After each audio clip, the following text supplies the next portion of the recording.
All right, team, this video is being made to help understand what my day consisted of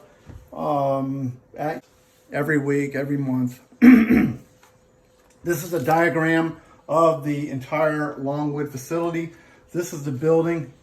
Okay, I don't have the building outlined, but this is the interior of the building.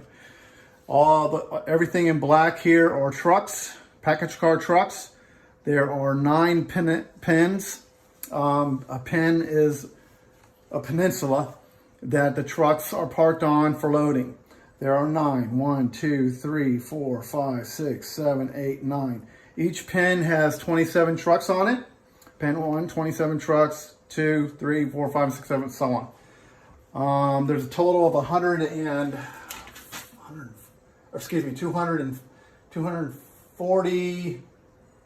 240 trucks, 250 trucks, if you do the math, inside the building.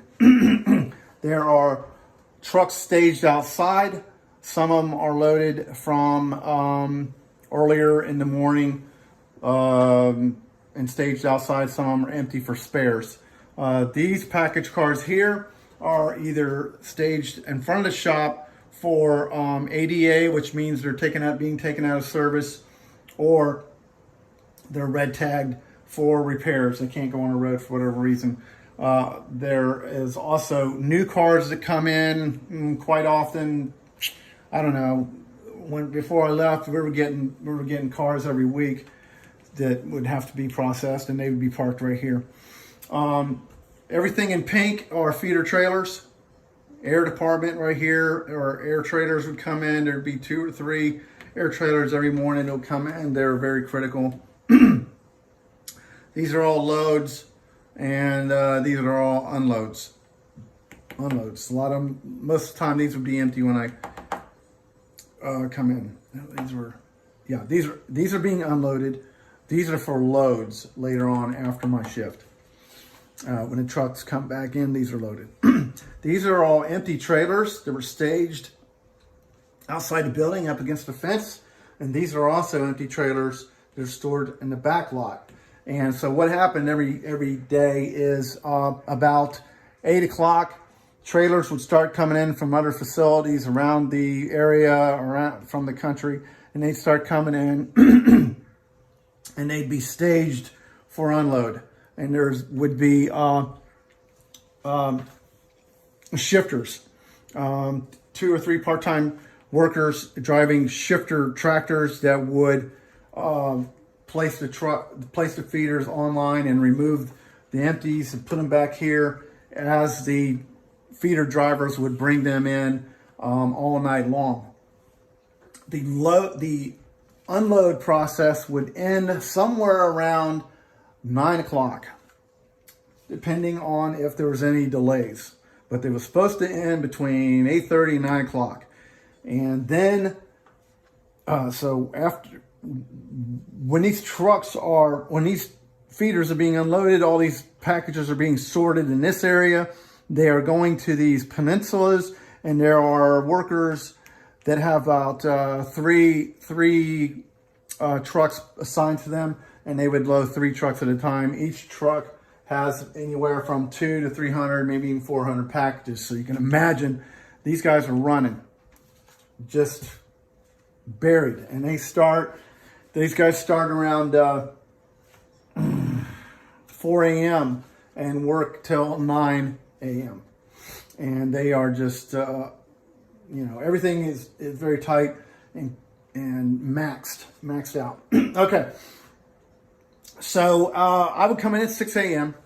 and the first thing that I would have to do is check my emails or deal with any unload issues that might be taking place. We could be having stuck door situations, maybe flat tires in the trailers. We could have trailers that are leaving because the drivers would bring the load in and then take an empty out.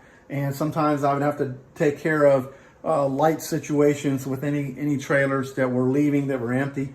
It was every day, all day, every day, every morning, dealing with those kind of problems. Okay, so once the load was completed, loading the package cars, they would start leaving around 9 o'clock. 8 o'clock.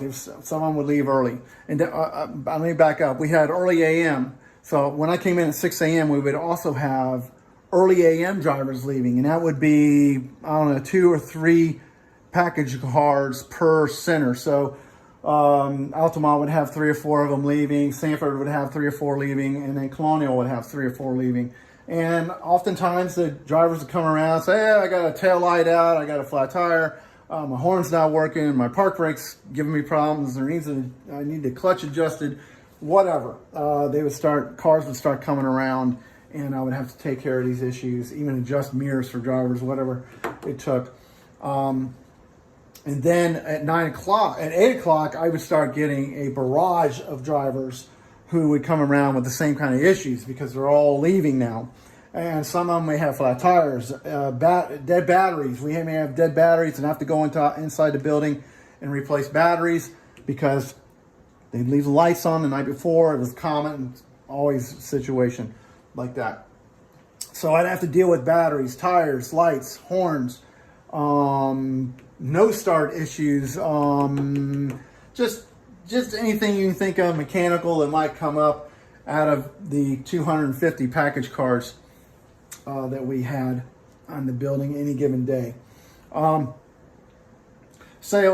let's say now it's 10 o'clock, everybody's gone, I can take a breath. Next I would start working on parts inventory, and if nothing happened that would pull me off of that, I would stick to parts, but that rarely happened because once these 250 or 300 package cars are out on the road, inevitably something would happen.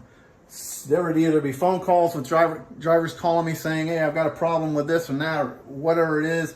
And if I could not help them over the phone or help them correct the problem over the phone, it would be then a breakdown. They could not continue, and I'd have to take an empty spare truck out to them and service them on the road. The areas at which I would have to service would be Tavares, Orlando, Umatilla, Osteen, DeLand, Deltona, Oviedo, and Christmas. Okay, if these are all the outlying areas. If I had to go out to these areas, I would be gone all day. I'd spend an hour and a half getting to them. I'd spend an hour or so processing the packages into the other car with the driver. And then I would have to wait on the tow truck driver. I always was very efficient with the tow truck driver. I would call him immediately before I left the building, hoping that I would meet the tow truck driver there, or he would be there shortly after I arrived. Other mechanics, one in particular, he was sneaky. He wouldn't call the tow truck until he got out to the broken down vehicle so that he would have time to take himself a nice nap in the package car. I've to correct him on several different occasions. Accused me of being a sorry mechanic, and the truth is he was a sorry ass mechanic and was lazy. I never liked the guy, and he never liked me, and that's why. Okay, so let's say we had a day where there's no road calls. Rare, but it's possible. So I would tend to ADA cars, which means taking cars out of service.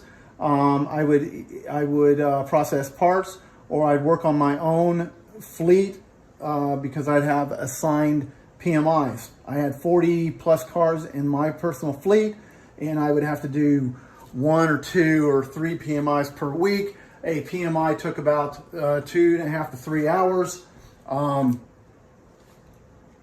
Rarely would I ever complete a PMI. There'd be weeks that would go by that I'd never get one done, in which I would constantly get harassed by the night team because they would raise hell with the supervisor, and the supervisor would come to me and say, why didn't you get your PMIs done? And then I'd have to go to my time cards, and I would say to him, this is why. I would explain to him or ask him, read my time card from these previous days that I was supposed to get this work done, and please show me. I would say to him, please show me where I could fit in that PMI. and they never could do it. And frankly, it didn't matter. They needed somebody to be the scapegoat, and of course the day shift guy was it, and I was him. UPS would not give Longwood a second day mechanic, which would have alleviated a tremendous amount of work, where the day shift guy, the once lone day shift guy, could actually get some of his assigned work done. But as it was not possible to get assigned work done, because there would be 250 to 300 cars out there with a total of 85 to 100,000 packages out there on the road that the shop day mechanic was solely responsible for if there was any breakdowns. And that doesn't include feeder breakdowns, which occurred because feeders are going up and down I-4 all day long, and they'll have flat tires. There's even crashes. Tractors will break down, whatever. The Longwood guy would have to take care of anything near Longwood all the way up to Daytona, and then Orlando would take care of anything from Colonial Drive, Orlando area, south. So it was just, okay.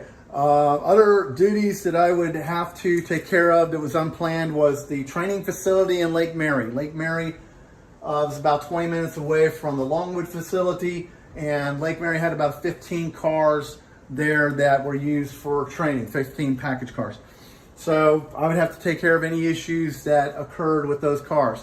The training facility cars had to be in perfect working order, because it was a corporate operation, and they did not want drivers to be learning on a car that had faulty lights or flat tire or whatever. So it was imperative that those cars were in perfect working order, and I was called out there at least once or twice a week to take care of cars. If I was called out there during the day, I'd spend anywhere from an hour to 2 hours to 3 hours away from Longwood.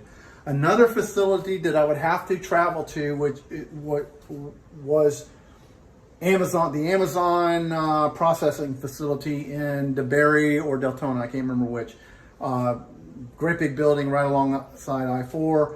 We would often have feeder trailers staged at the Amazon facility that would have flat tires, light problems, or the federal inspection was expired, and I'd have to do an inspection on the trailer. If I had to go out to any of these places, I would be out there. It's an hour to 2 hours away from the building, maybe even longer.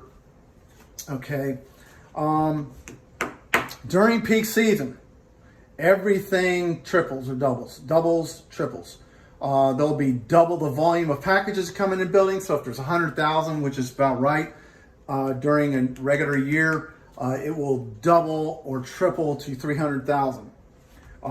That means that there'll be packages staged on the floor of the building after the drivers leave, and the drivers have to come back and reload their package cars and go out again. They will be out until midnight.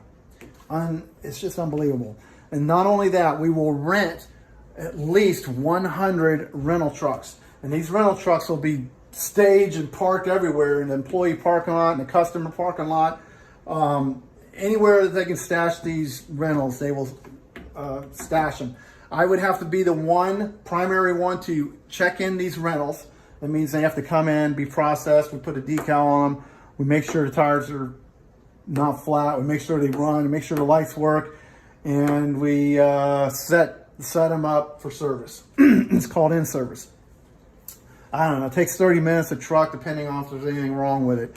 Then I would have to, the day guy would be responsible for dealing with any of the rental issues, and there was always issues with the rentals because the drivers would lose the keys to them.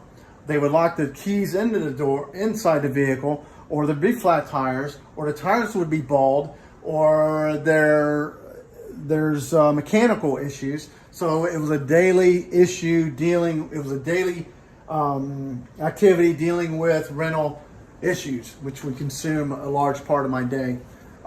Basically, during peak season, the only thing I dealt with was was driver related issues, period. That's all I did all day long. And sometimes it would be 2 or 3 or 4 situations going on at a time. Never enough time. Okay, back when I worked for Andy, if there was a breakdown of any one of these trucks, he would do 2 or 3 things to make it to force me to harass drivers. And the other mechanics would comply, I would not.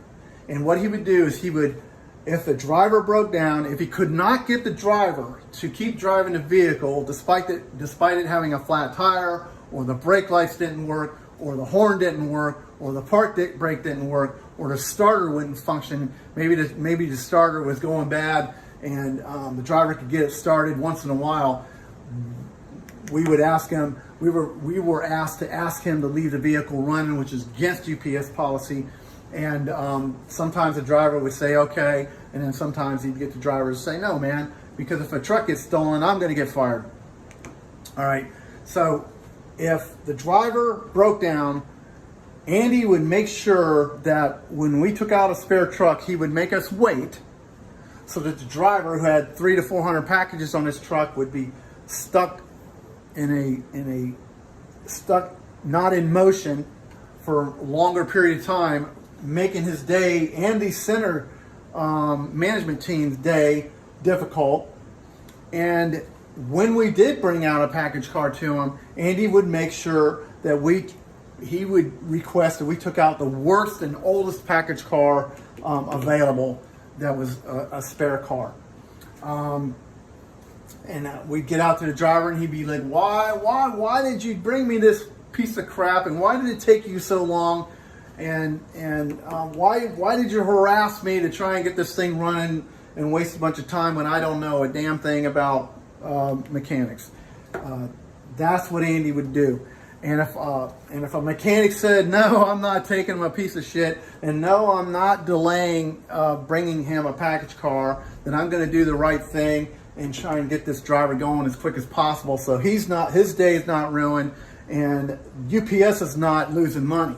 Because if the packages don't get delivered because of a breakdown, the packages have to come back to the building. And if they come back to the building, that means those packages are reloaded the next day, making the load even larger than it was the day before. Okay, so not only does it screw up a day, it screws up a couple of days. And Andy was notorious for doing that, and every one of these guys knew it and they hated him. And I was the only one out of these group of guys who would say, no, I'm not doing it. And Andy threatened me, he harassed me, he did everything he could until he threatened to shoot me, and then I finally got rid of his ass. But you know the story, he comes back and does it all over again. All right, that's it in a nutshell. We can discuss anything else in person that you may have questions regarding.